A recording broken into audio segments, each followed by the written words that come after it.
Okay అండి. ఈరోజు ఒక మంచి సంగతి మనం బైబిల్లో నుంచి నేర్చుకుంటున్నాం. జన్మలున్నవా, జన్మ తర్వాత మరో జన్మ రహస్యమా అన్నది ఏర్పాటు చేయబడిన అంశము. జన్మలున్నవా, జన్మ తర్వాత మరో జన్మ రహస్యమా.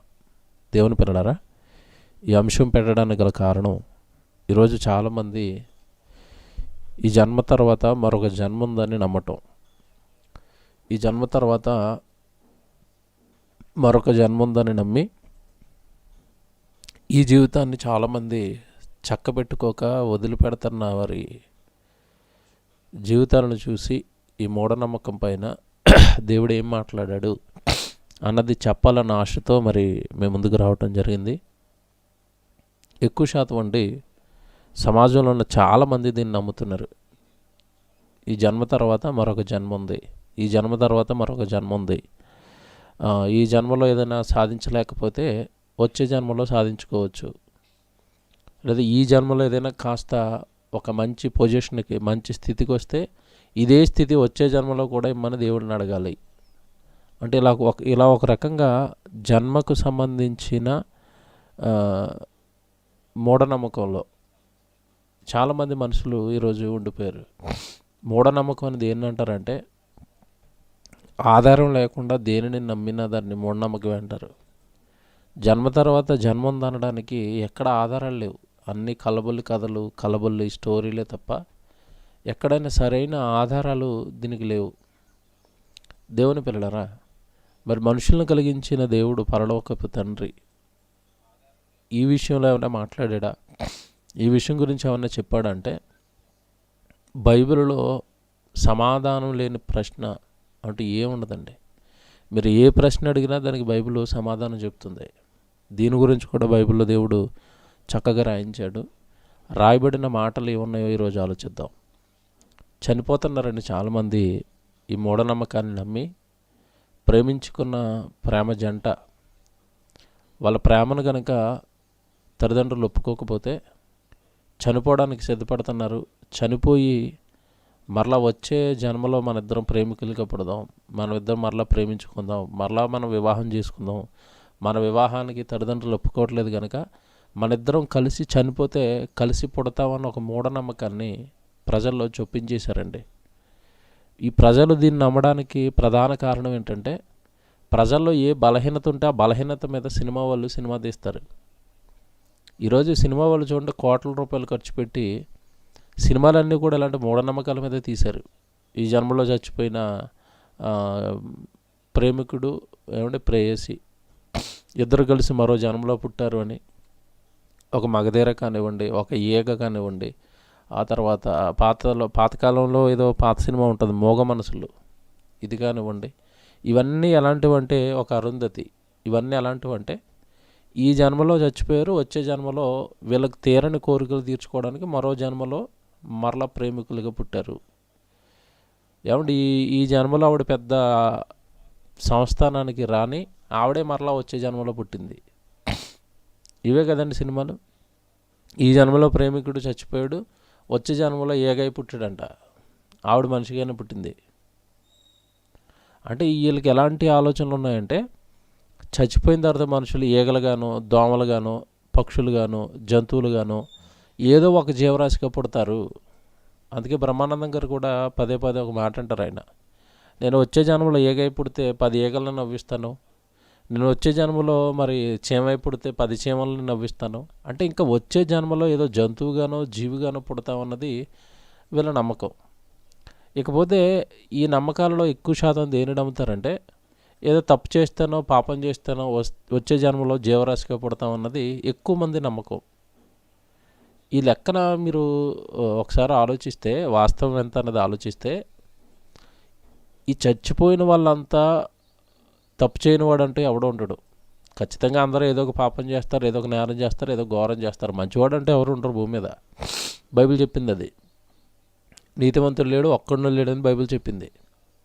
ఇకపోతే ఎవ్వరూ లేనప్పుడు పాపం చేయనివాడు, తప్పు చేయనివాడు, ఎవరు లేనప్పుడు ఒకవేళ తప్పు చేసిన వాళ్ళందరూ వచ్చే జన్మలో జీవరాశులుగా పుడతారు అన్న మాట వాస్తవం అయితే, ఇప్పటి వరకు భూమి మీద బ్రతుకున్న వారు ఎక్కువ, చనిపోయిన వారు ఎక్కువ అని మీరు ఆలోచిస్తే చనిపోయిన వారు అంకె ఎక్కువ.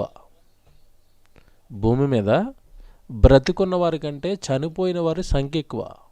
ఒకవేళ దేవుడు వాళ్ళందరికీ మరో జన్మను ప్రసాదించి ఉంటే, వాళ్ళంతా ఒకవేళ వీళ్ళంటున్న నమ్మకం ప్రకారం జీవరాశులుగా పుట్టుంటే, ఈరోజు భూమి మీద మనుషుల కంటే జీవరాశులు ఎక్కువ ఉంటాయి. ఎందుకు? చనిపోయిన వాళ్ళందరూ ఏగగానో లేదంటే కుక్కగానో నక్కగానో ఆవుగానో పుట్టేస్తే మనుషుల కంటే భూమి మీద జీవరాశులు ఎక్కువ ఉంటాయి. ఏవి? జీవరాశులు అంతరించిపోతున్నాయని ఏమండి ఎంతమంది జంతు ప్రేమికులు మొత్తుకుంటున్నారు? జీవరాశులు అంతరించిపోతున్నాయి, జీవరాశులు అంతరించిపోతున్నాయి, జీవులను కాపాడుకోవాలని ఎంతమంది అండి దేవుని పిల్లలారా? అంటే కాస్త ఆధారం లేని నమ్మకాలతో ఏమండి ఈరోజు ఈ జన్మల పైన మానవుడు నమ్ముతూ వెళ్ళిపోతున్నాడు. 7 జన్మలు ఉంటాయని ఒకరు, 14 జన్మలు ఉంటాయని ఒకరు, 4 జన్మలు ఉన్నాయని ఒకరు, ఎవరికి ఇష్టం వచ్చిన అంకె వాళ్ళు వేసుకున్నారు జన్మలకు సంబంధించి. దేవుని పిల్లలారా, బైబిల్లో దేవుడు దీని గురించి ఏం మాట్లాడాడు? ఇకపోతే ఈజిప్ట్ అనే ఒక దేశం అండి, మీకు తెలుసు. వాళ్ళు ఎప్పటికీ మరో జన్మ ఉందని నమ్ముతారు. నమ్మటమే కాకుండా నమ్మిన వాళ్ళు ఏం చేస్తున్నారు అంటే, మీకు తెలుసు ఈజిప్ట్ పిరమిడ్స్ గురించి మీకు తెలుసు. ఆ పిరమిడ్స్ తవ్వితే బంగారం కొట్ల బంగారం బయటపడుతుంది. ఎందుకు? శవాలతో పాటు వాళ్ళు బంగారం పెట్టుకున్నారు, ఆస్తిని పెట్టుకున్నారు, డబ్బును పెట్టుకున్నారంటే వాళ్ళకున్నే బలమైన నమ్మకం ఏంటంటే,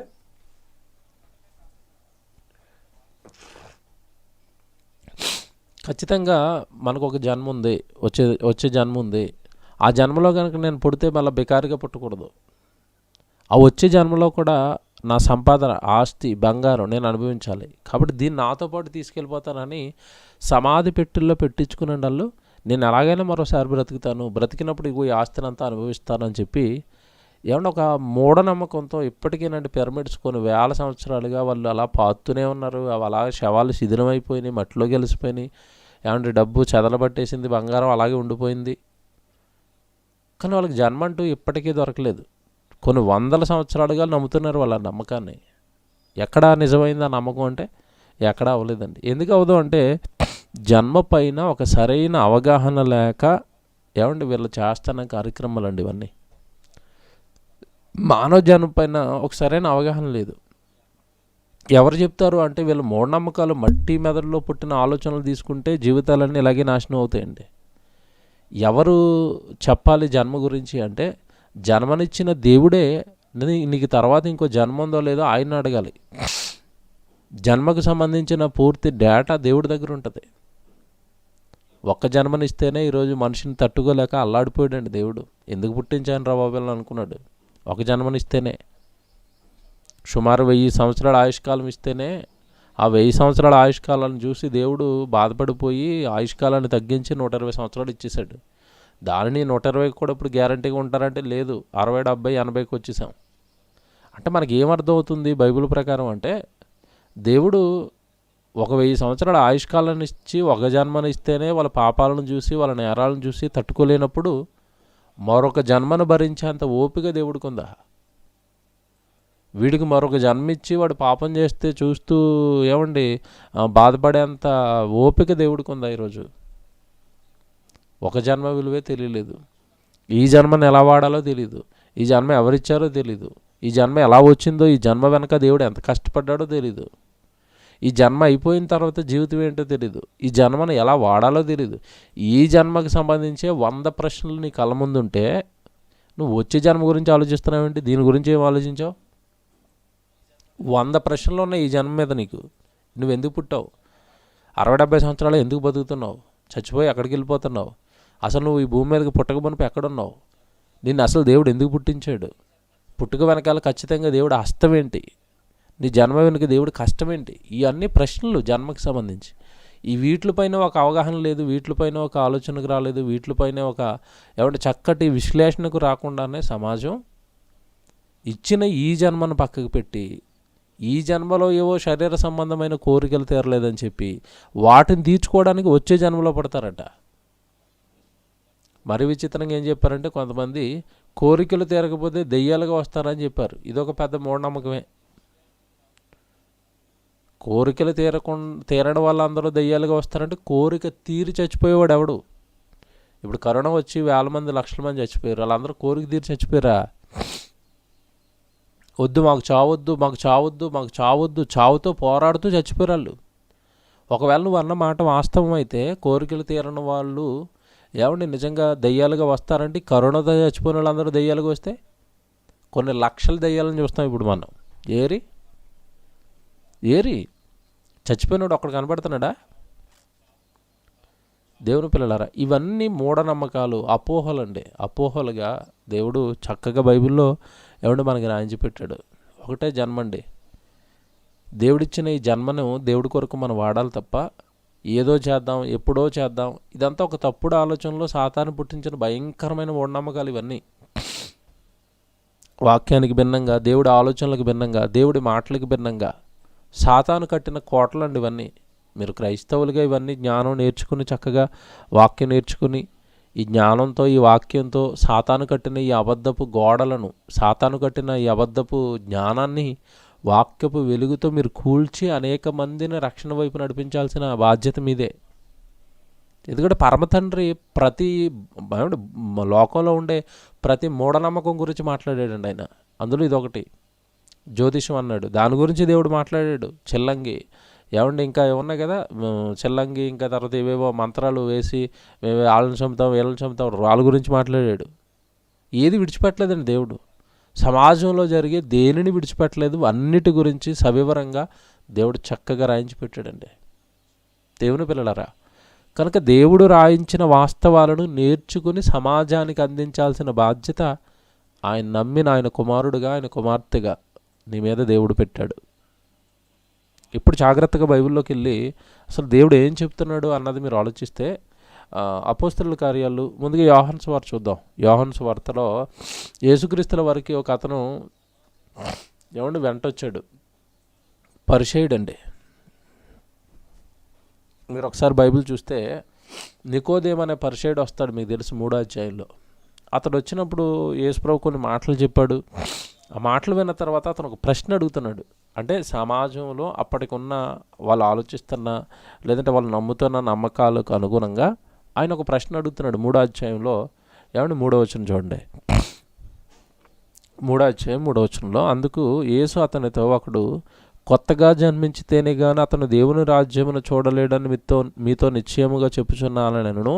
4వ వచనం, అందుకు నికోదేము, పరిసయ్యుడితను, జాగ్రత్తగా వినండి, అందుకు నికోదేము, ముసలివాడనైన ఈ మనుషుడు ఎలాగు జన్మింపగలడు? ముసలివాడైన ఈ మనుషుడు ఎలాగు జన్మింపగలడు? ముసలివాడు మరలా కొత్తగా జన్మించితేనే కానీ నువ్వు దేవుడి రాజ్యంలోకి రాలేవని నువ్వు చెప్తున్నాగా. కొత్తగా జన్మించడం అంటే ఈ ముసలివాడు చనిపోయి మరలా జన్మించాలా? చూసారా, ఈ ముసలివాడైన ఈతడు ఎలాగు జన్మింపగలడు? రెండవ మారు తల్లి గర్భమందు ప్రవేశించి జన్మింపగలడా అని ఆయనను అడగగా, రెండవసారి తల్లి గర్భంలోకి వెళ్ళిపోయి మరలా పుడతాడా? ఇతడికి రెండో జన్మ ఉందా? అలా రెండో జన్మ జన్మిస్తేనే దేవుడి రాజ్యానికి వారసుడవుతాడా అని అడుగుతున్నాడు. నిజానికండి వీళ్ళు యూదులే, వీళ్ళంతా ఇశ్రాయేలులే. విడిపోయారు, మీకు తెలుసుగా, తెగలుగా పరిసయ్యులు, సద్దుకయ్యులు. ఈ పరిసయ్యులేమో ఆత్మ ఉందని, చనిపోయిన వాళ్ళకి జీవితం ఉందని, చచ్చిపోయిన తర్వాత బ్రతుకుందని నమ్ముతారు వీళ్ళు. వీళ్ళలోనే ఒక తెగ ఉంటుంది, పరిసయ్యులు. వీళ్ళంతా యూదులేనండి. ఇలాగ తెగలుగా విడిపోయి రకరకాల నమ్మకాలతో బైబిల్ను ఏమంటే ఆ రోజున్న ధర్మశాస్త్రాన్ని అండి, యూదులకి దేవుడిచ్చిన ధర్మశాస్త్రాన్ని విచ్ఛిన్నం చేసేసారండి. ఈరోజు క్రైస్తవులు ఎలాగో నా నమ్మకం నాది, నీ నమ్మకం నీదని ఆయన చెప్పింది ఈయన చెప్పడు, ఈయన చెప్పింది ఆయన చెప్పడు. ఈరోజు ఎలాగైతే క్రైస్తవులు 3000 శాఖలుగా విడిపోయారో, ఆ రోజున యూదులు కూడానండి తెగలుగా విడిపోయారు. శాస్త్రులు, పరిసయ్యులు, సద్దుకయ్యులు, శంకరులు, సమరయులు, ఇలాగా దేవుడి పిల్లలైన వీళ్ళే, ఇశ్రాయేల్ జాతి నుంచి వచ్చిన జనాంగాలు ఇవన్నీ విడిపోయారండి ముక్కలుగా. ఒకటి నమ్ముతున్నారు, ఒకళ్ళు నమ్ముతున్నారు. ఈ పరిసయ్యులేమో జన్మ ఉందని, మరణం తర్వాత జీవితం ఉందని నమ్ముతారు. సద్దుకయ్యులు నమ్మరు. అలాంటి నికోదేము అంటున్నాడు, ప్రభా మరి ఇతను రెండో మారు జన్మిస్తేనే కానీ దేవుడి రాజ్యాన్ని చూడలేవు అంటున్నారు కదా. రెండవ మారు జన్మించటం అంటే ఇతడు తల్లి గర్భంలోకి వెళ్ళి మళ్ళీ బిడ్డగా పుట్టాలా? మరో జన్మ ఏమైనా ఇతనికి ఉందా అని అడుగుతున్నాడు.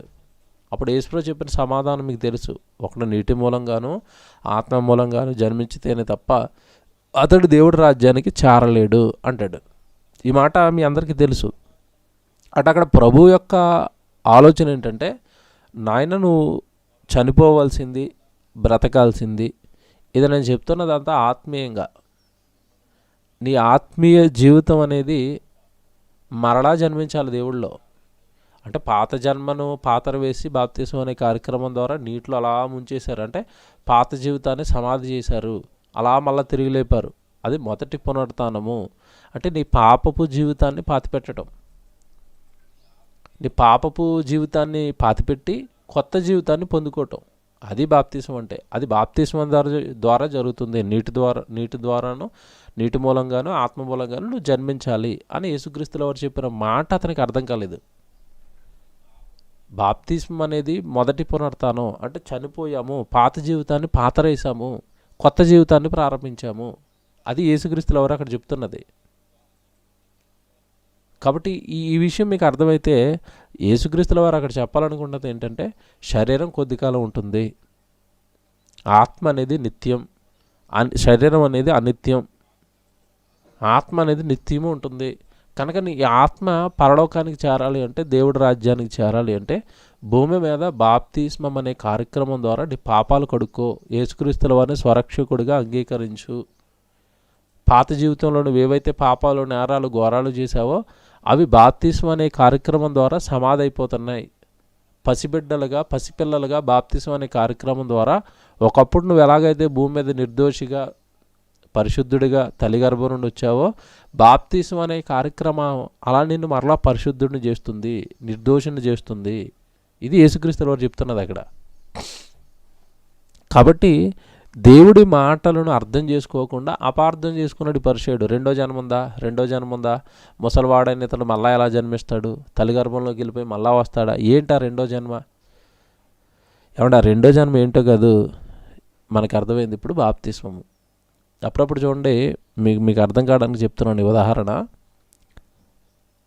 చాలామంది యాక్సిడెంట్ అయ్యి బయటకు వచ్చారనుకోండి, యాక్సిడెంట్ అయ్యి చచ్చిపోకుండా బయటపడ్డారనుకోండి, అప్పుడు ఒక మాట అంటారు. ప్రమాదంలో నుంచి బయటపడగానే వాళ్ళు మాట్లాడే మాట ఏంటంటే, నాకు ఇది పునర్జన్మ అండి, ఇది నాకు మరో జన్మ అండి అంటారు. లేదంటే ఇది నాకు మరో జీవితం అండి. అలాగని వాళ్ళు చచ్చిపోయి బతికేరాని కాదు అక్కడ అర్థం. ప్రమాదంలో చచ్చిపోయేవాడు బయటకు వచ్చాడు కాబట్టి ఇది నాకు పునర్జన్మ, మరో జీవితం అంటారు. ఇది మీకు అర్థమైతే యేసుక్రీస్తుల వారు కూడా అక్కడ ఏమంటున్నాడంటే, నీ ప్రవర్తనకి తిరిగి మరలా జన్మ, ఇది నీ ప్రవర్తనకే తిరిగి జన్మ, నూతన జన్మ, బాప్తిస్మం అనే కార్యక్రమం. తీసుకున్న వాళ్ళంతా చూడండి చక్కగా ప్రార్థన చేస్తారు, పరిశుద్ధాత్మ దేవుడు వరాన్ని పొందుకుంటారు, చక్కగా గుడికెళ్తూ ఉంటారు. అంటే ప్రవర్తన అంతా మారిపోతుంది.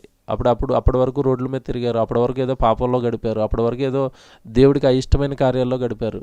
కానీ బాప్తిస్మం తీసుకున్న తర్వాత చక్కగా వాక్యం నేర్చుకుంటారు, దేవుడి గురించి ఆలోచిస్తారు, ప్రార్థనలు చేస్తారు, గుడికెళ్తూ ఉంటారు. ఇదంతా మనం చూస్తూ ఉంటాం. కాబట్టి దేవుడు మనకి చెబుతున్న గొప్ప జ్ఞానం ఏంటంటే, మారు జన్మ అనగానే, మరో జన్మ అనగానే, ఇదిగో ఈ జీవితంలోనే మరలా వస్తుంది. అది బాప్తిస్మం అనే కార్యక్రమం ద్వారా. ఈ జీవితంలో నువ్వు పాపం చేసావు, ఈ జీవితంలో నేరం చేసావు, ఈ జీవితంలో దేవుడికి అయిష్టుడిగా నీ జీవితం మారిపోయింది. తిరిగి మరలాది దేవుడికి ఇష్టమైన జీవితంగా మారాలి అంటే, నీ జన్మలో ఈ రెండవ జన్మ, అదే మీకు అర్థమయ్యేటట్టుగా మరోసారి జన్మించటం అంటే బాప్తిస్మం అనే కార్యక్రమం ద్వారానే మీరు మరొకసారి జన్మిస్తారు అని దేవుడు చెప్పాడు. ఇది మీరు మనసులో పెట్టుకుని, ఇదంతా మీరు మనసులో పెట్టుకుని, ఈరోజు లోకమంతా కూడా మీరు చూసినప్పుడు అండి చాలా పెద్ద ప్రమాదంలో ఉంది. లోకమంతా చూస్తున్నప్పుడు అండి ఎంత పెద్ద ప్రమాదంలో ఉందంటే, ఈరోజు బాప్తిస్మము తీసుకోకుండా, పాపాలు కడుక్కోకుండా మరణిస్తే వాళ్ళు నిత్యాగ్ని దండనకు జారిపోతారు. అది పాపాలు కడుక్కోవడానికి భూమి మీద దేవుడు పెట్టిన పాప క్షమాపణ నియమం బాప్తిస్మం అనే కార్యక్రమం. అది తీసుకుని పరిశుద్ధంగా, పవిత్రంగా జీవిస్తేనే మరణం తర్వాత మనకి మరో జన్మ అనేది దొరుకుతుంది. లేదా ఈ జీవితాన్ని దేవుడికి ఇవ్వక, ఈ జీవితాన్ని దేవుడి కొరకు ఖర్చు చేయక, ఈ జీవితంలో పాపాలు కడుక్కోక, ఈ జీవితంలో మనకంటిన మురుకును కడుక్కోకుండా యేసుక్రీస్తుల వారి రక్తంతో మరణిస్తే మాత్రం నిత్యాగ్ని దండనకు జారిపోతాము. కనుక జన్మ భూమి మీదే, నీకు మరలా జన్మ అనేది భూమి మీదే జరుగుతుంది, మళ్ళీ రెండో జన్మ.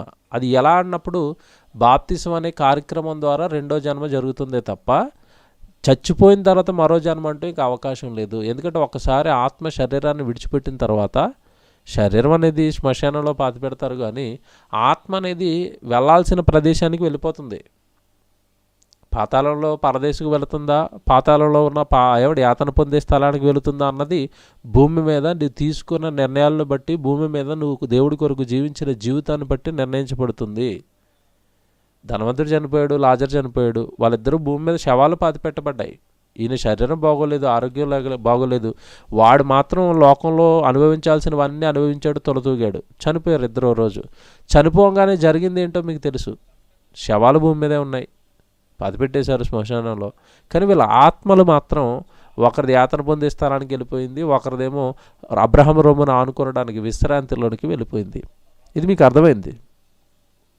అంటే జన్మ తర్వాత వెంటనే ఆత్మ చేరుకోవాల్సిన ప్రాంతానికి చేరిపోతుందే తప్ప అది మరలా శరీరంలోనికి రావటం, అది మరలా భూమి మీద తిరగటం, ఇవన్నీ కూడా దేవుడికి అవకాశం ఇవ్వడు. చివరిలో ఒక మంచి వాక్యం చూపిస్తాను నేను బైబిల్లో, జాగ్రత్తగా వినండి దేవుని పిల్లలారా. కనుక జన్మలు అనేవి లేవు, భూమి మీద ఇచ్చింది ఒకే ఒక జన్మ. ఆ జన్మను దేవుడి కొరకు వాడాలి. దీని గురించి మీరు మోషే గారి జీవితాన్ని ఒకసారి ఆలోచిస్తే, నిజంగానే దేవుడి కొరకు పుట్టిన మోషే గారు, ఆయన దేవుడి కొరకు పుట్టాడన్న జన్మ పరమార్థం ఆయనకి తెలియడానికి చాలా కాలం పట్టింది. అప్పటికి సుమారు 80 సంవత్సరాలు వృధా చేసుకున్నాడు ఆయన జీవితాన్ని. 40 సంవత్సరాలు అక్కడ సకల విద్యలు నేర్చుకోవడానికి వాడాడు, మరో 40 సంవత్సరాలు మామ దగ్గరికి వెళ్ళి వివాహం చేసుకుని పిల్లల్ని కనడానికి మరొక 40 సంవత్సరాలు వాడాడు. మొత్తం మీద ఎలాగంటే మోషే గారి జీవితం అనేది ఒక 80 సంవత్సరాలు వృధా అయిపోయిన తర్వాత పొదలో మరి దేవదూత ఆ రోజు వచ్చి, నాయన మోషే, నువ్వు ఎందుకు పుట్టావు, ఎందుకు జీవిస్తున్నావు, నీ జన్మ పరమార్థం తెలుసా, నువ్వు ఒక నాయకుడిగా వెలుగొందడానికి భూమి మీద దేవుడి పక్షాన పుట్టిన కారణ జన్ముడివి, నువ్వేంటిలాగా ఇక్కడ ఉండిపోయావు, వెళ్ళు నువ్వు ఫరో దగ్గరికి వెళ్ళు, ఆ జనాన్ని విడిపించు, నేను నీకు తోడుగా ఉంటాను, నేను వెనకుంటాను, నువ్వు ఈ పర్పస్తో నీకు ఈ జన్మ అనేది ప్రసాదించబడింది, కనుక బయలుదేరి నువ్వు అన్నాడు. మోషే అప్పుడు పాపం అండి కాస్త ప్రారంభంలో మొరాయించిన తర్వాత ఇక వెళ్ళిపోయాడు. వెళ్ళిన తర్వాత అండి నిజంగా కొన్ని సుమారు 40 సంవత్సరాలండి ఆయన జీవితాన్ని అంతా కూడా, ఒక పక్క ఐగుప్తు ధనం, ఐగుప్తు సింహాసనం ఆకర్షించిన, వద్దొద్దు నాకు వద్దు, ఐగుప్తు సింహాసనం వద్దు, ఐగుప్తు ఏమంటే ధనం వద్దు, అధికారం వద్దు అని చెప్పి వాటన్నిటిని పరిత్యజించండి నిజంగా వద్దనుకుని దేవుడి పిల్లలతో శ్రమలు పడ్డాడు, కష్టాలు పడ్డాడు, కన్నీళ్ళు పడ్డాడు, వేదనలు పడ్డాడు. మోషే గారి జీవితం మనకు తెలుసు. అంటే తన జీవితాన్ని జన్మ పరమార్థం ఎరిగి భూమి మీద ఉండగానే తన జీవితాన్ని చక్కబెట్టుకుని దేవుడికి ఇచ్చేశాడు. ఒకటే జన్మ. మోషే గారు చక్కబెట్టుకున్నట్టుగా మనం చక్కబెట్టుకోవాలి. ఆ రోజు పొదలో దేవదూత వచ్చి మాట్లాడగానే మోషే గారు సెట్ అయిపోయారు. ఈరోజు మనకి ఎన్నో ప్రసంగాలు వస్తున్నాయి, ఎన్నో వాక్యాలు మనం వింటున్నాం. మీరు దేవుడి కొరకు పుట్టారన్నది వింటున్నారు, మీరు దేవుడి కొరకు బ్రతకాలని వింటున్నారు, మీరు దేవుడి కొరకు చేయడానికి పుట్టారని వింటున్నారు, దేవుడే మిమ్మల్ని పుట్టించాడని వింటున్నారు, దేవుడు పని కొరకు మీరు పుట్టారు, మీరు అంతా కారణ జన్మలని ఎన్నో ప్రసంగాలు మీరు వింటున్నారు. ఏమంటే ఒక ప్రసంగానికి మోసే సెట్ అయిపోయాడండి, దేవదూత చెప్పగానే పనిలోకి వెళ్ళిపోయాడు. మనమండి ఎన్ని ప్రసంగాలు వింటామండి, మనం ఎన్ని ప్రసంగాలు వింటున్నాం, మనం ఎన్ని దేవుడు మాటలు వింటున్నాం, మనం ఎందుకు ఆయన తీసుకున్నట్టుగా మన జీవితానికి సంబంధించిన నిర్ణయాలు దేవుడి కోసం త్వరగా ఎందుకు తీసుకోలేకపోతున్నాం? స్టార్టింగ్లో కాస్త భయపడ్డాడు, దేవుడు ధైర్యం ఇవ్వగానే నాకు నత్తివాడిని, నాకు నోరు బాగోలేదు అన్నాడు, నీ నోటికి ఆహారం తోడుగా ఉంటాడు, నీకు ఏం కాదు వెళ్ళన్నాడు. వెంటనే టకటక ఏమంటే తనకున్న డౌట్స్ అన్నీ దేవుడితో అడిగేశాడు. నేను చేయగలనా, నేను ఉండగలను, నేను నిలబడగలను అంటే, నేను నీ వెనకుంటాను ఆయన పద అన్నాడు. అంతేనండి, దేవుడి మాటలు నమ్మేశాడు, వెళ్ళిపోయాడండి మోషే. కాబట్టి దేవుడి గురించి మన జీవితంలో ఇలాంటి త్వర నిర్ణయాలు, అమ్మో దేవుడు ఇలా చేయమన్నాడా, నేను చేసేస్తానండి, దేవుడు ఇమ్మన్నాడా ఇచ్చేస్తానండి, దేవుడు బైబిల్ చదవమన్నాడా చదివేస్తానండి, దేవుడు వాక్యం వినమంటున్నాడు బాగా నేను వినేస్తానండి. దేవుడికి సంబంధించిన నిర్ణయాలు ఇలాగ మనం ఏం తీసుకుంటున్నాం, వినగానే వింటున్నాం, ఏమంటే విన్ని ప్రార్థన చేసుకుని ఇది మనకి కాదన్నట్టుగా విడిచిపెట్టేస్తున్నాం వాక్యాన్ని. మోషే గారు అలా కాదండి. ఎందుకు మోషే గారి ఉదాంతాన్ని ఇప్పుడు ఎత్తుకున్నాడో మీకు ఇప్పుడు జాగ్రత్తగా వింటే మీకు అర్థమవుతుంది. మోషే గారండి తను బ్రతుకున్న కాలంలో ఇశ్రాయేలుతో ఒక మాట చెప్పాడు. ఎక్కడ ఆయన రాసిన ఏమంటే ద్వితీయోపదేశకాండం ఉంది కదా, ఆ ద్వితీయోపదేశకాండంలో ఈ ఇశ్రాయేల్ ప్రజలను ఉద్దేశించండి ఆయన ఒక మంచి మాట చెప్పాడు. ఒకసారి 18వ అధ్యాయం ద్వితీయోపదేశ కాండము 16 నుంచి 19 వచనాలు రాసుకోండి. ద్వితీయోపదేశ కాండము 18వ అధ్యాయము 16 నుంచి 19 వచనాలు మీరు రాసుకోండి. ఈ సందర్భం ఏంటంటే, మోషే గారండి తను బ్రతుకున్న కాలంలో ఇంకా చివరిలో చాలా గొప్పగా మోషే గారు బ్రతికాడు, కానీ తన పిల్లలు కూడా అంత గొప్ప వాళ్ళు అవ్వలేదండి మోషే పిల్లలు. అందుకే తన తర్వాత నాయకత్వాన్ని యెహోషువకి అప్పగించాడు మోషే గారు. ఇక్కడ మీరు జాగ్రత్తగా ఆలోచిస్తే ఈ వచనాన్ని ద్వితీయోపదేశకాండం 18వ అధ్యాయంలో రాబోయే యేసుక్రీస్తుల వారి గురించి ఒక ప్రవచనాన్ని చెప్తున్నాడు ఆయన. రాబోయే యేసుక్రీస్తుల వారి గురించి మోషే గారే ఒక ప్రవచనాన్ని ఎత్తాడు. ఏం చెప్తున్నాడు అని మీరు ఆలోచిస్తే, మీ దేవుడైన యెహోవా నీవు అడిగిన వాటన్నిటికీ చొప్పున నీ దేవుడు నీ మధ్యను నా వంటి ప్రవక్తను మీ కొరకు పుట్టించును గనుక ఆ ప్రవక్త మాట నువ్వు వినవలెను.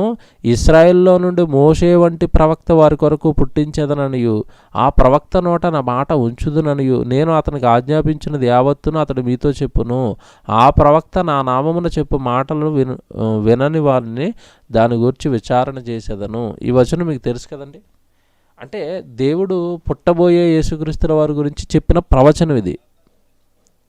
ఈ ప్రవచనాన్ని యేసుక్రీస్తుల వారు జీవితంలో జరిగినట్టుగా మనం చూస్తాం. అయితే ఇక్కడ చాలామంది పొరబడిన ఒక పొరపాటు ఏంటంటే, ఇక్కడ ఏమని రాయబడి ఉందంటే, ఇగో నా వంటి ప్రవక్తను మీలో నుండి పుట్టిస్తానన్నాడుగా, నా వంటి ప్రవక్తను మీలో నుండి పుట్టిస్తానన్నాడుగా. అంటే మోషే మళ్ళా పుడతాడనమాట.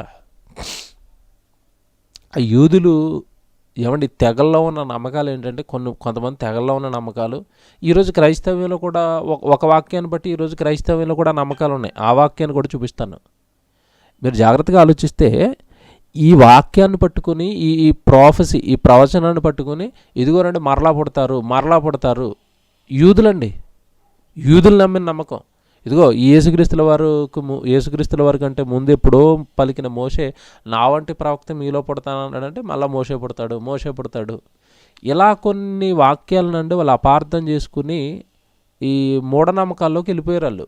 అందుకే మీరు చూడండి, యేసుక్రీస్తుల వారు బ్రతుకున్న కాలంలో యేసుక్రీస్తుల వారు తిరుగుతున్నప్పుడు శిష్యులను ఒక సందర్భంలో అడుగుతాడు. ఏమనంటే, అసలు జనం నా గురించి ఏమనుకుంటున్నారు నాయన అని శిష్యులను అడిగినప్పుడు శిష్యులు చెప్పిన సమాధానం ఒకసారి జ్ఞాపకం చేసుకోరండి మీరు. ఏమన్నారు వాళ్ళు? ఒకడు ఇర్మియా అంటున్నాడు, ఒకడు ఏలియా అంటున్నాడు, ఒకడేమో ప్రవక్తల్లో ఒకడని చెప్పుకుంటున్నారు. అదేంటి ప్రవక్తలు మళ్ళా పుట్టాడని చెప్పుకోవడం ఏంటి వాళ్ళు? ఇగో ఈ వచనాలను బట్టి అపార్థం చేసుకున్నారండి వాళ్ళు. ఈ వచనాలను బట్టే మళ్ళా పుడతారు. ఏలియా మళ్ళా పుట్టాడు, ఇర్మియా మళ్ళా పుట్టాడు, లేదా ప్రవక్తలో ఒకడు మళ్ళా పుట్టాడు, మరలా పుడుతున్నారు. వాళ్ళకి కూడా ఇలాంటి అపనమ్మకాలు గుడి నమ్మకాలే ఉన్నాయి, మరలా పుడతారనే నమ్మకాలు. ఈ వాక్యాన్ని వాళ్ళు అపార్థం చేసుకుని అదిగో మోషే మళ్ళా పుడతా అన్నాడు. ఈ రోజున్న సమాజం మీకు చెప్పానుగా ప్రారంభంలో, ప్రేమించి చేసుకోవడం, వచ్చే జన్మలో కుక్కగా పుడతాను, నక్కగా పుడతాను, లేదంటే జన్మలకి నువ్వేనా భార్య, ఓవర్ డైలాగులు అంటే భార్య భర్తల మధ్య లవ్ ఎక్కువైపోతే వాళ్ళ మధ్యలో వచ్చే మాటలు ఇవి. జన్మలకి నువ్వే నా భార్య, నువ్వు ఎప్పుడు నాకు భార్యగానే పుట్టాలి, నేను ఎప్పుడు నీకు భర్తగానే పుట్టాలి. అంటే సీట్ రిజర్వేషన్ ఇప్పుడు ముందే ఈ జన్మలోనే. ఎర్రి కాకపోతేనండి, పిచ్చి కాకపోతే ఎక్కడో పుట్టిన ఆమెనండి. ఆమె వివాహం చేయకపోయిన ఆమె ఎవరో నీకు తెలీదు, ఎక్కడో పుట్టింది, నువ్వు ఎక్కడో పుట్టావు. మీ ఇద్దరిని దేవుడు కలిపాడు తన పని చేస్తారని, తనకి పిల్లల్ని కంటారని, ఆ పుట్టిన ఆ పిల్లల్ని దేవుడి కొరకు పెంచుతారని. దేవుడి మీద ప్రేమ చూపించాల్సిన వీళ్ళంటే ఒకరి మీద ఒకరు లవ్ ఎక్కువైపోయి జన్మలకి నువ్వే అంటున్నాడు. ఆవిడ ఎక్కడికి వెళ్ళిపోతుందో తెలియదు, ఈయన ఎక్కడికి వెళ్ళిపోతాడో తెలియదు చనిపోయిన తర్వాత. చూసారండి? అంటే ఒక రకమైన వెర్రి నమ్మకాలు, ఒక రకమైన మూఢనమ్మకాలలో సమాజం అంతా ఈరోజు వెళ్ళిపోతుంది. ఇకపోతే ఈ వాక్యాన్ని వీళ్ళు అపార్థం చేసుకున్నారు.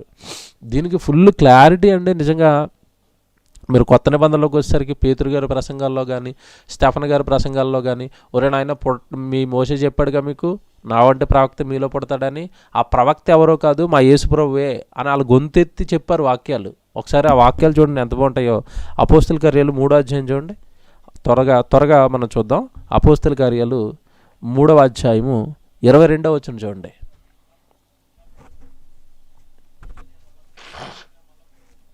అపోస్తల కార్యాలు 3వ అధ్యాయము 22వ వచనం మీరు చూస్తే, మోషే ఇట్లా నేను ప్రభు అయిన దేవుడు నా వంటి ఒక ప్రవక్తను మీ సహోదరుల నుండి మీ కొరకు పుట్టించును, ఆయన మీతో ఏమి చెప్పినను అన్ని విషయంలో మీరు ఆయన మాట వినవలెను. ఆ ప్రవక్త అయిన యేసు మాట విననివాడు ప్రజలలో ఉండకుండా సర్వనాశనమగుననెను. అపోస్తలుల కార్యాలు ఇది పేతురు గారి ప్రసంగం. ఇగో తన సేవకుని పుట్టిస్తాడు, మీలో నుండి దుష్టత్వం నుండి మళ్ళిస్తాడు, ఈ మాటలన్నీ చెప్పాడు కదా 33వ అధ్యాయంలో. ఇవన్నీ ఆయన ఒకసారి జ్ఞాపకం చేస్తూ, ఇదిగో ఆయన ఎవరో కాదు, ఆ పుట్టిస్తాను అన్నాడు కదా, మోషే మరలా పుడతాను అన్నాడు కదా, ఆయన ఎవరో కాదు యేసు ప్రభువే అని చెప్తున్నాడు. అలాగే 7వ అధ్యాయం 37వ వచనం మీరు చదివితే, 7వ అధ్యాయం 37 కూడా చదవండి. ఈ మాట చూడండి ఎంత బాగుంటుందో. 7వ అధ్యాయము 37వ వచనం మీరు చదివితే,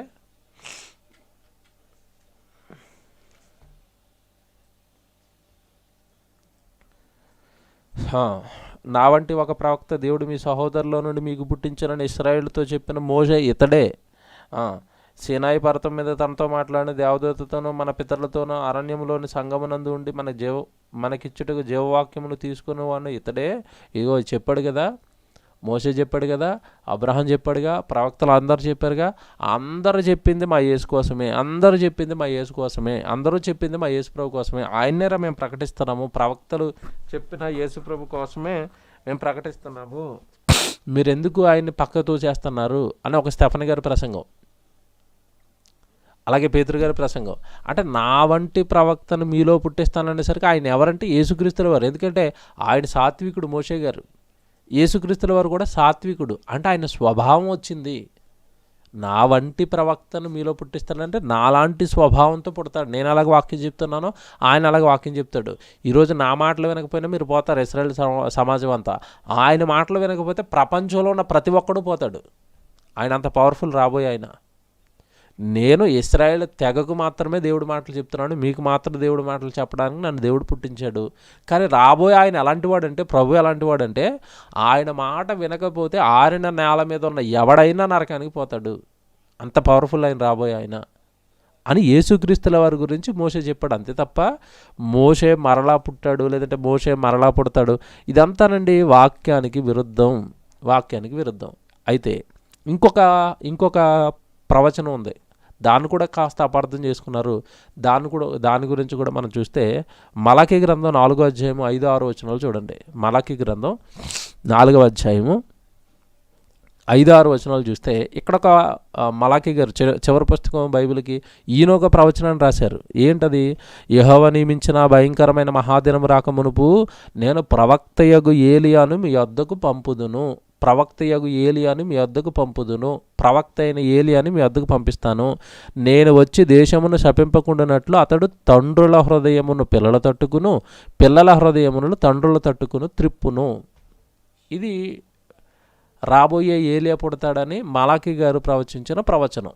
దీనిని బట్టి కూడానండి యూదులందరూ పుడతాడు ఏలియా వీళ్ళంతా కూడానండి యూదులు. మనం చెప్పాను కదండి, యూదుల గురించి 2 పాటలు మాట్లాడాను. యూదులంతానండి వాక్యాన్ని అర్థం చేసుకోకపోగా అపార్థం చేసుకున్నది ఎక్కువ అండి. ఇగో రాబోయే ఏలియా పుడతాడని మలాకీ గారు రాసిన ఈ ప్రాఫెసీని పట్టుకుని వాళ్ళు ఇంకా ఎదురు చూస్తున్నారు, కానీ పుట్టిన ఏలియా గారిని గుర్తించలేకపోయారు వీళ్ళు. రాబోయే ఏలియా అనగానే ఏలియా లాంటి స్వభావము, ఏలియా లాంటి ధైర్యము, ఏలియా లాంటి తెగువతో పుడతాడు. నా వంటి ఒక ప్రవక్త అని మోషే గారు ఎందుకన్నాడంటే, నేను సాత్వికుడిని, నాలాంటి సాత్వికంతోనే ఒక ఆయన పుడతాడు. ఆయన యేసుప్రభులో సాత్వికం. ఇక్కడ మీరు రాబోయే ఏలియా అనగానే పవర్ఫుల్, డేరింగ్ అండ్ డాషింగ్, ఎవరిని చూడ ఎదురుగా. ఆ రోజున్న ఏమండి ఉత్తర రాజ్యాన్ని షోమ్రోను పరిపాలిస్తున్న ఇశ్రాయేల్ రాజు ఆహాబు, ఏమండి వాడి భార్య యెజబెలు. భార్య అనటం కంటే ఏమంటే వాళ్ళు నిజంగా క్యారెక్టర్స్ చేంజ్ అండి. ఇదేమో భార్య ఏమో భర్తలా ప్రవర్తిస్తుంది, భార్య ఏమో భర్తలా ప్రవర్తిస్తాడు. విచిత్రమైన జంట అండి వాళ్ళు. ఆడేమో నా ద్రాక్ష తోట ఇవ్వకపోతే మూతి ముడుచుకుని పడుకుంటాడు వాడు. ఇది వచ్చి మొగరాయిలాగా నువ్వేంటి మూతి ముడుచుకోడు, నేను లేనా నీకు, అంతేనండి నాబోతుని చంపించేసింది యెజబెలు. ఆ కాలంలో ఇంతటి దుర్మార్గులు పరిపాలిస్తున్న కాలంలో దేవుడు దింపిన ప్రవక్త ఏలియా. యెజబెల్ అనేసరికి మహా దుర్మార్గురాలండి. అంటే మగవాడితో సమానం, మగరాయుడు. పరిపాలన అంతా ఇదే జరిగిస్తుంది. ఆహాబును పక్కకు దోసింది. ఆహాబును పక్కకు దోసి పరిపాలన అంతా ఇది జరిగిస్తూ లేని కల్లోలాలు, లేని అక్రమాలు, లేని అన్యాయాలు సృష్టించింది. అసలు జీవంగల దేవుడు యెహోవా అంటే సరే పడదు దానికి. బయలుదేవతలను పెంచి పోషించింది. అసలు దేవుడు మాట ఎత్తేసరికి కోపం అండి దీనికి. దేవుడు మాట ఎత్తేసరికి కోపం. ఇంతటి భయంకరమైన క్షణాలలో కూడా దేవుడిని నిలబెట్టిన మహాప్రవక్త అండి ఏలియా గారు. ఆ రోజు దేవుడు దరుపున ప్రవక్తలు లేకుండా చంపించడానికి విశ్వ ప్రయత్నాలు వీళ్ళిద్దరు చేశారు, ఆహాబు యెజెబెలు. అయినా సరే ఒక్కగానొక్కడిగా మిగిలిపోయండి నిజంగా రోషం కలిగిన ప్రవక్తగా ఆ రోజు నిజంగా ఏలియా గారు చూపించిన తెగువ మనకు తెలుసు. ప్రజలందరినీ ముందు పెట్టుకున్నాడు, ఏమంటే రాజుని ముందు పెట్టుకున్నాడు, ఏమంటే యెహోవాకు ప్రార్థన చేసి అగ్నిని భూమి మీదకి దింపి ప్రజలందరి కళ్ళు తెరిచి వాళ్ళందరి ముందు ఒక మంచి సూచన అద్భుత సూచక క్రియ చేసి ప్రజలందరి ముందు దేవుడి యొక్క గొప్పను మాత్యాన్ని నిలబెట్టి అక్కడికక్కడండి తరిమి ఏమంటే సుమారు 400కు పైగా బయలు ప్రవక్తల్ని తరిమి చంపిన మహావీరుడు ఏలియా గారు.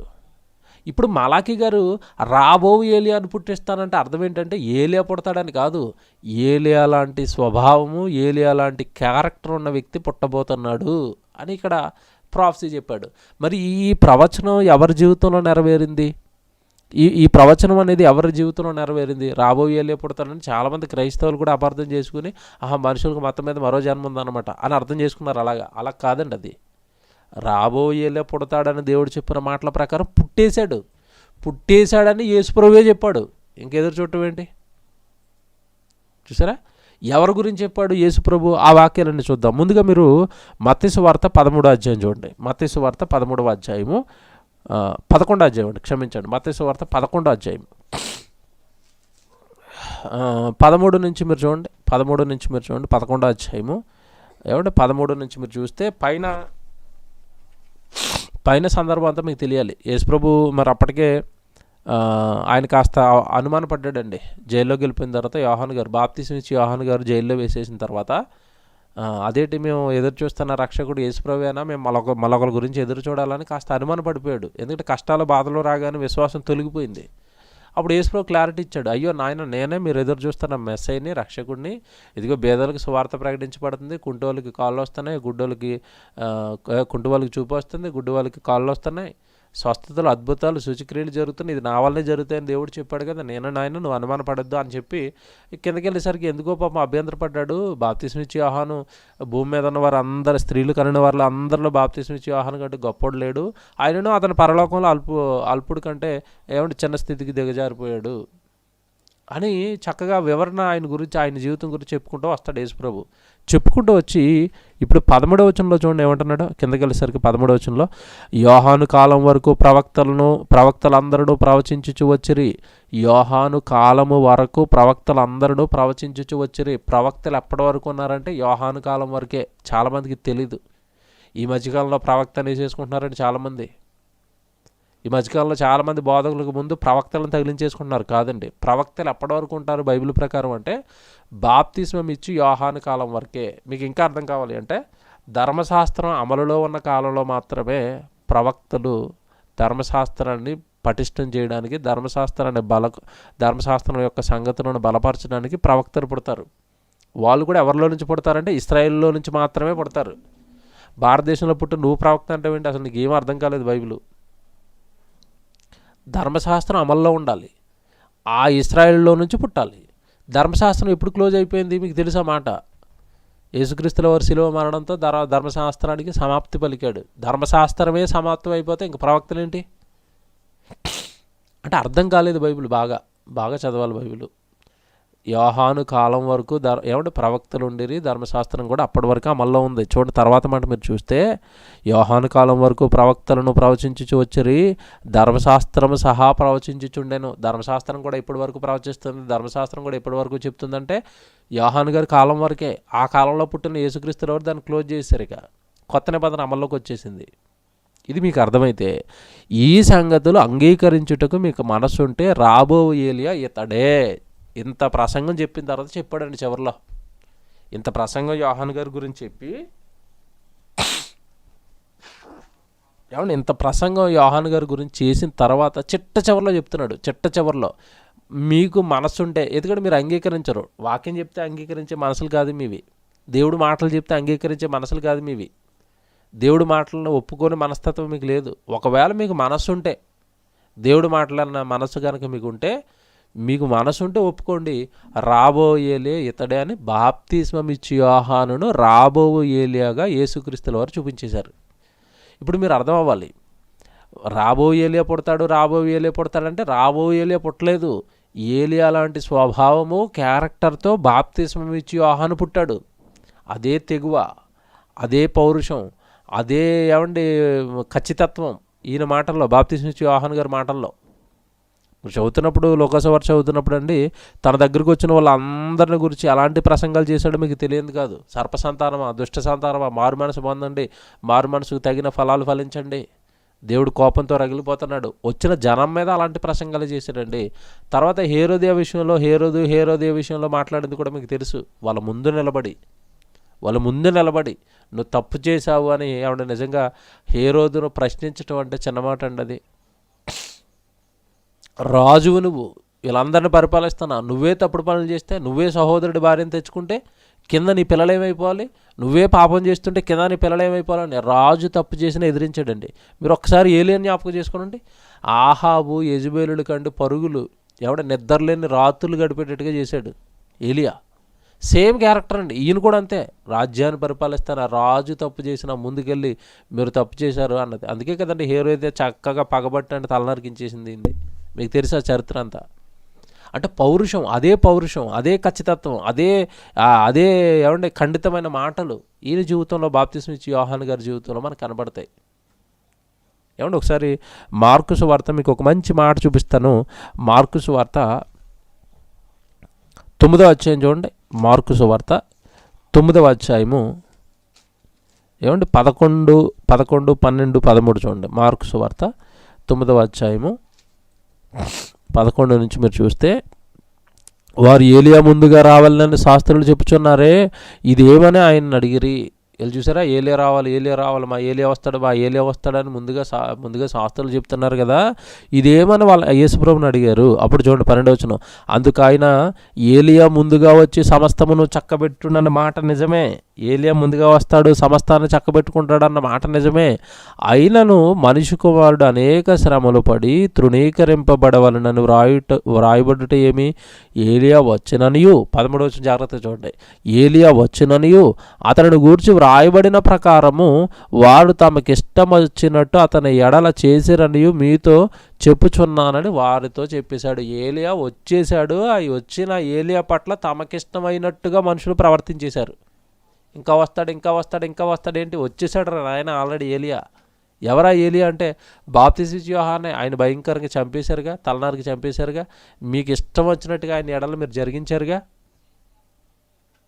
అంటే మనుషులు మరలా పుట్టే అవకాశం లేదు, కానీ ఆ స్వభావంతో మనుషులు పుడుతున్నారు.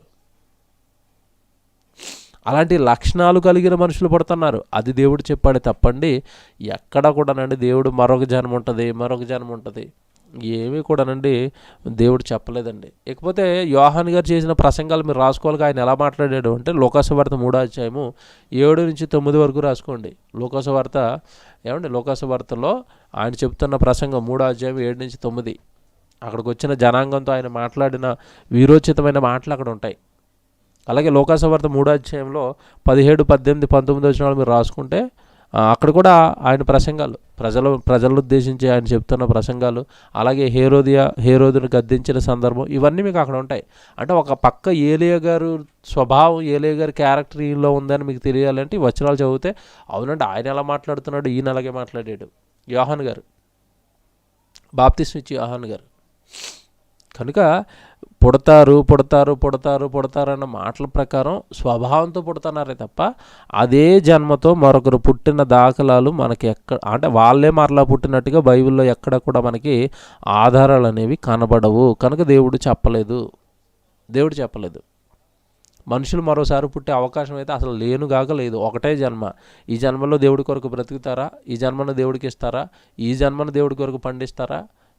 చక్కగా ఆత్మ వెళ్ళిపోయండి పరదైసులో, తర్వాత పరలోకంలో హ్యాపీగా విశ్రాంతితో మహిమ శరీరాలతో ఉంటాం. కాదు ఈ జీవితాన్ని దేవుడికి ఇవ్వను అంటే నరకానికి జారిపోయి అక్కడ యుగయుగాలు కాలిపోవటమే తప్పండి. మరొకసారి పుట్టడం, చీమై పుట్టడం, ఏగై పుట్టడం, దోమై పుట్టడం ఇదంతా కళ్ళబొల్లి కట్టు కదలండి. అసలు మనిషి వేరండి, జంతువులు వేరండి, జీవరాశులు వేరు, మనిషి వేరు. మనిషి సాక్షాత్తు పరలోకపు తండ్రి కుమారుడు. ఈ జీవులు కానివ్వండి, జంతువులు కానీ, ఇవన్నీ కూడా మనిషికి సేవ చేయడానికి పుట్టిన సేవకులు. ప్రకృతి అంతా పంచిపోతాలని దేవుడు దేవదూతలు సేవకులు అని చెప్పేశాడు. కనుక ఇవన్నీ చక్కగా బైబిల్లోకి వచ్చి నేర్చుకుంటే అర్థమవుతాయి, క్లియర్గా ఉంటాయి. జీవులు వేరు, నేను వేరు. జీవరాశి యొక్క జీవితం వేరు, నా జీవితం వేరు. వాటికి ఎక్కడండి కేవలం ప్రాణమే తప్పండి, ఆత్మలు ఎక్కడే జీవులకి. జీవి ప్రాణం పోయిందనుకోండి అంతే, శరీరం మట్టిలో కలిసిపోద్ది. నువ్వు అలా కాదుగా, నీ ప్రాణం పోయిన తర్వాత నువ్వు మట్టిలో కలిసిపోవటం ఏమీ లేదు కదా. నువ్వు ప్రాణం పోయిన తర్వాత శరీరం మాత్రమే మట్టిలోకి వెళుతుంది, నీ ఆత్మేమో మరో లోకంలోకి వెళ్ళిపోతుంది. జీవులకు అలాంటిది ఏముందంటే, కోసుకు తినేశారనుకోండి కోడిని, కోడి ఆత్మే, కోడికి ఆత్మ ఎక్కడదే? ఓన్లీ కేవలం ప్రాణాలే, వాటికి దేహాలే ఇచ్చాడు దేవుడు. దేవుని పిల్లలారా, కనుక ఇదంతా తెలియకండి ఈరోజు పొరపడుతున్నారు. జీవులతో మనిషిని పోల్చుకోవటం, మనిషిని జీవితో పోల్చుకోవటం. నేను కుక్క అయి పుడతాను, నేను పిల్లి అయి పుడతాను, నేను ఏగై పుడతాను, నేను దోమ అయి పుడతాను. అయ్యో నువ్వే ఎక్కడ, అది ఎక్కడ, నీ సైజు ఎక్కడ, అటుల సైజు ఎక్కడ? నీ ఆత్మ ఎంత శక్తి, పరలోకపు తండ్రిలో నుండి విడిపోయిన ఆత్మనిది. అవి కేవలం దేవదూతలు, అవి దేవుడు కలుగ్గా కన్న మాటతో కలిగాయి. జీవిగా, కుక్కగా, నక్కగా అవి నీకు సేవ చేస్తున్నాయి దేవదూతలు. తెలియక పొరపాట్లు పడుతున్న సందర్భాలండి ఇవన్నీ. ఇందాక మీకు ఇంకోటి చెప్పానుగా, మత్తయి సువార్త 16వ అధ్యాయంలో, మత్తయి సువార్త 16వ అధ్యాయం 13-14 వచనాలు రాసుకుంటే, మనుష్య కుమారుడు ఎవరైనా జనులు చెప్పుకొనుచున్నారని నేను ఇందాక జ్ఞాపకం చేశాను. ఆ వచనం ఇది. మనుష్య కుమారుడు ఎవరైనా చెప్పుకుంటున్నారు. ఒకడు ఇర్మియా అంటున్నాడు, ఒకడు ఏలియా అంటున్నాడు, లేదా ఒకడు ప్రవక్తల్లో ఒకడు అంటున్నారు. అలాగ ఇష్టం వచ్చినట్టుగానండి ఆ రోజుల్లో కూడా ఈ మూఢనమ్మకం అనేది ఉంది. కాబట్టి పుట్టిస్తానన్న మోషే, యేసుక్రీస్తుల వారు, మోసే స్వభావంతో యేసుక్రీస్తుల వారు పుట్టారు. రాబోయేలి అని చెప్పిన ఆయన బాప్తిస్మం ఇచ్చి యోహాను గారు వచ్చేసారు. అంటే వాళ్ళ స్వభావం వస్తుందే తప్ప వాళ్ళు వస్తున్నారని కాదండి. వాళ్ళు చక్కగా పరదేశికి వెళ్ళిపోయారు. ఏలియా గారు కానివ్వండి, ఏమంటే భక్తులందరూ కూడా పరదేశికి వెళ్ళిపోయి హ్యాపీగా అబ్రహాంతో రొమ్మున అనుకుని దావీదు గారు వీళ్ళందరూ పరదేశంలో ఉన్నారు. వీళ్ళంతా ప్రజెంట్ అలా అక్కడ రెస్ట్ తీసుకోవడమే తప్ప మళ్ళా పుట్టే అవకాశాలు లేవు. మళ్ళీ పుట్టరు వాళ్ళు, ఒకటే జన్మ. దీనికి సంబంధించి ఒక మంచి వాక్యం అండి, మంచి వాక్యము బైబిల్లో నుంచి మీకు ఇస్తాను. అంటే ఒకటే జన్మ, ఒకసారే పుడతాము అన్న దానికి మీకు అర్థం కావాలి అంటే ఒక వచనం మీరు జాగ్రత్తగా చూడండి. హెబ్రీయులకు రాసిన పత్రిక, హెబ్రీయులకు రాసిన పత్రిక 9వ అధ్యాయం చూడండి అందరూ.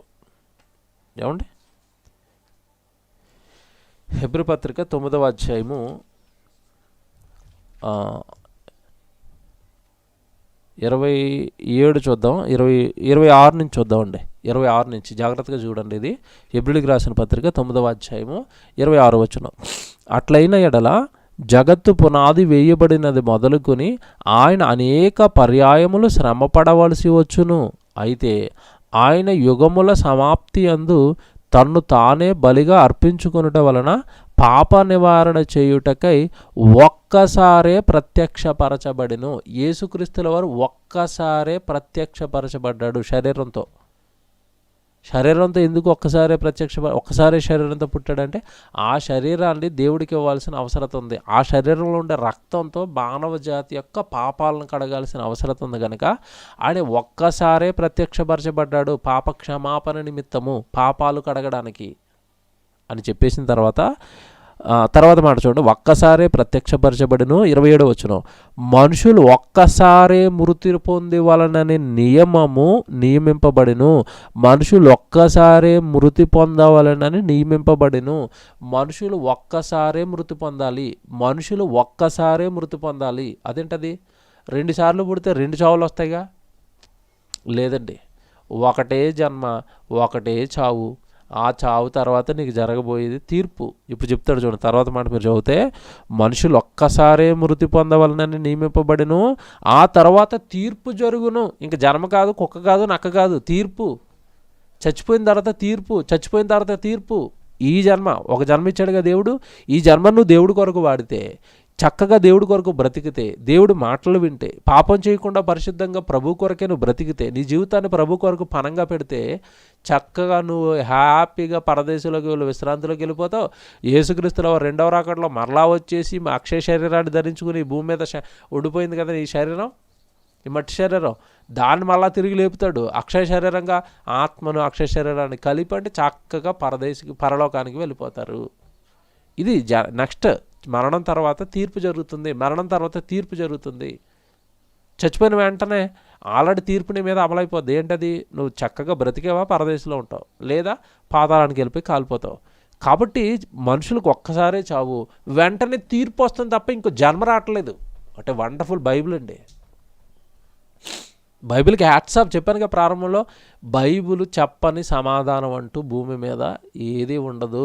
మీరు ఏ ప్రశ్న అడిగినా బైబిల్ సమాధానం చెబుతుంది. ఇదిగో నాయన, ఒక్కసారే మనుషులు పుడతారు, ఒక్కసారే మరణిస్తారు, ఆ తర్వాత తీర్పులోకి వెళ్ళిపోతారు. ఇంకో జన్మ లేదు, తీర్పులోకి వెళ్ళిపోతున్నారు. చూసారా? మళ్ళీ చదువుతున్నాను 27వ వచనం. ఏమంటే 27వ వచనం మళ్ళీ చదువుతున్నాను. మనుషులు ఒక్కసారే మృతి పొందవలనని నియమింపబడును, ఆ తరువాత తీర్పు జరుగును. అలాగనే క్రీస్తు కూడా అనేకుల పాపములు భరించుటకు ఒక్కసారి అప్పగింపబడి తన కొరకు కనిపెట్టుకుని యుండు వారికి రక్షణ నిమిత్తము పాపము లేకుండా రెండవసారి వస్తాడు మళ్ళీ తీసుకెళ్ళడానికి. నీకు 2 జన్మలు ఉన్నాయనుకోండి, ఈ జన్మలో ఒకసారి చచ్చిపోవాలి యేసుప్రభు, నువ్వు వచ్చే జన్మలో పడితే మళ్ళీ నీకోసం మళ్ళీ ఒకసారి చచ్చిపోవాలి. ఎక్కడ జరిగి ఇన్ని చావులు ఎక్కడ జరుగుతాయి? ఆయనకి ఒకసారి చనిపోతాడు. ఎందుకు ఒకసారి చనిపోతాడంటే నీకు ఒక్క జన్మే, నీ జన్మ క్లోజ్ అయిపోద్ది. ఈ జన్మలో నువ్వు యేసుక్రీస్తుల వారి రక్తం నీ కొరకు రెడీగా ఉన్నారు. భూమి మీద పుట్టక మునిపే రెడీగా ఉన్న ఆ రక్తంతో నీ పాపాలను కడిగేసుకున్నావు అనుకో, నీ పాపాలన్నీ శుద్ధి చేసుకున్నావు అనుకో, మరణం తర్వాత చక్కగా నువ్వు వెళ్ళాల్సిన లోకానికి, దేవుడున్న లోకానికి వెళ్ళిపోతావు. ఇంకొక జన్మ, కుక్కాయి పుడతాను, నక్కాయి పుడతాను, ఈవిడి కోసం పుడతాను, ఆవిడ కోసం పుడతాను, ఇదంతా తలుచుకుంటూ జీవితాన్ని వృధా చేసుకుని పాపంలో, లోకంలో, లోక సంబంధమైన వాటి కొరకు నీ జీవితాన్ని బతికేసి చనిపోయావా, తర్వాత నిత్యాగ్ని దండనకు నువ్వు జారిపోతావు, తీర్పులోకి వెళ్ళిపోతావు. మరణం తర్వాత తీర్పు, మరణం తర్వాత తీర్పు, మరణం తర్వాత తీర్పు. జన్మ కాదు, కోరికలు తీర్చుకుంటానని, ఇల్లు కట్టలేదని, ఎవడ మా పొలం అమ్మలేదని, మా పిల్లకి వివాహం అవ్వలేదు, నేను ఒకసారి మళ్ళీ భూమి మీదకి వెళ్ళి వస్తాను, నా కోరికలు తీరలేదు, దెయ్యంగా వెళ్ళి తీర్చుకుని వస్తాను, ఇవన్నీ కళ్ళబుల్లి కథలండి. ఒకసారే పుడతాడు, ఒకసారే చచ్చిపోతాడు, చచ్చిపోయిన వెంటనే తీర్పులోకి వెళ్ళిపోతాడు. ఇది బైబిల్.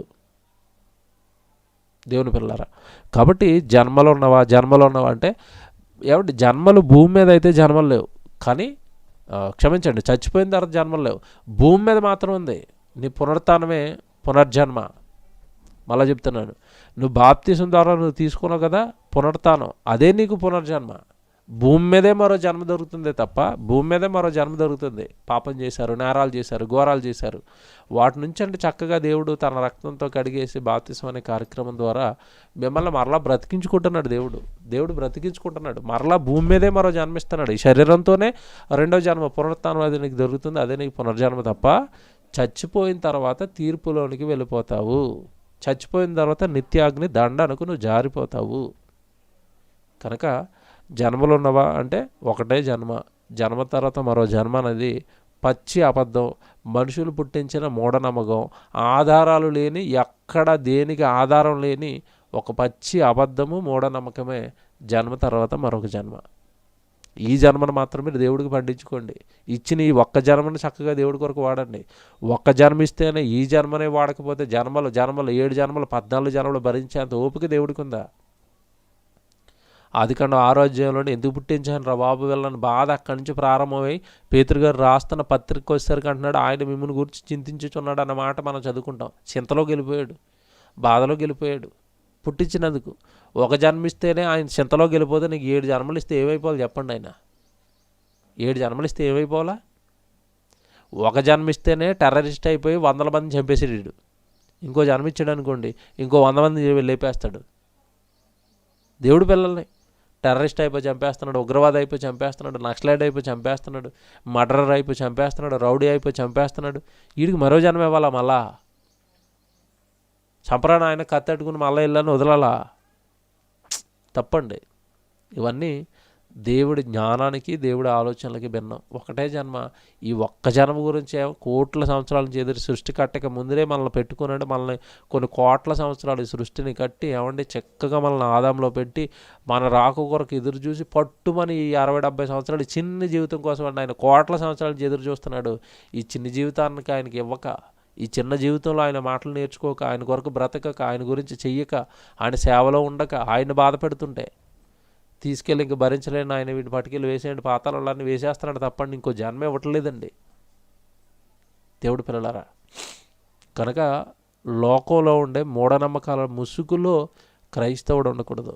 జ్ఞానం కలిగిన వాడై ఉండాలి, అన్ని తెలిసిన వాడై ఉండాలి, సమాజాన్ని చైతన్యపరిచేవాడై ఉండాలి తప్ప సమాజం నమ్ముతున్న మూఢనమ్మకాల్లో మనం ఒకరంగా మారిపోకూడదు. కారణం, సృష్టికర్త రాయించిన పుస్తకం నీ దగ్గర ఉంది, చదువు, నేర్చుకో, నీకు తెలియదంటూ ఏమి ఉండదండి.